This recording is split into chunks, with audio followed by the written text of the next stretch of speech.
You know, for years, more than 30 years actually, Johnson & Johnson knew that their talcum powders contained asbestos fibers, but they never once warned consumers about the dangers. And, you know, as we look at this story, as early as the 1950s, right. This is where the story begins. The company knew, Johnson & Johnson knew that their baby powder had a tremolite in it. Now, you're talking to somebody who tried a lot of asbestos cases.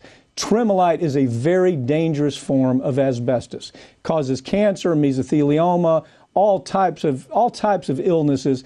They were putting it in baby powder because they didn't want to spend the money to purify the baby powder. What's your take on this story? You know, this big report that came out from Reuters, they got their hands on all the court documents that for the longest time the public hadn't seen. So what they're telling us here is that, one, obviously Johnson & Johnson knew this existed. But what's really interesting to me is the evolution of Johnson & Johnson's defense of this. First, it was the outright denial.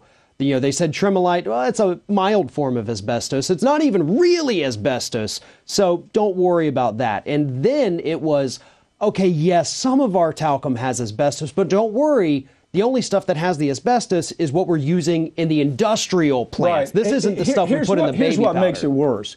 Their own documents, Johnson & Johnson's own documents in the 1970s say, we know we have the problem. As a matter of fact, we might even be sued for having this problem. The president's CEO, Mr. Johnson himself, says, gee whiz, this problem is so bad that I'm concerned about the health of the children that the powder's being used. I'm concerned about the mothers who are using this powder on their children.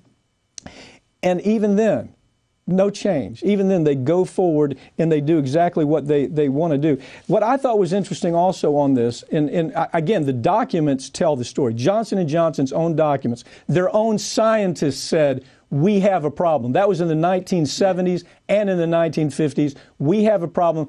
And here's the problem. The fiber tremolite not only causes asbestos disease, whether it's cancer or mesothelioma, it also migrates through the body. Look, thanks for joining me. These stories, again, every week we try to do the stories that corporate media doesn't cover. Fortunately, they're kind of looking at this Johnson & Johnson story because for years they ignored it because their advertiser, Johnson & Johnson, wouldn't let them tell the story.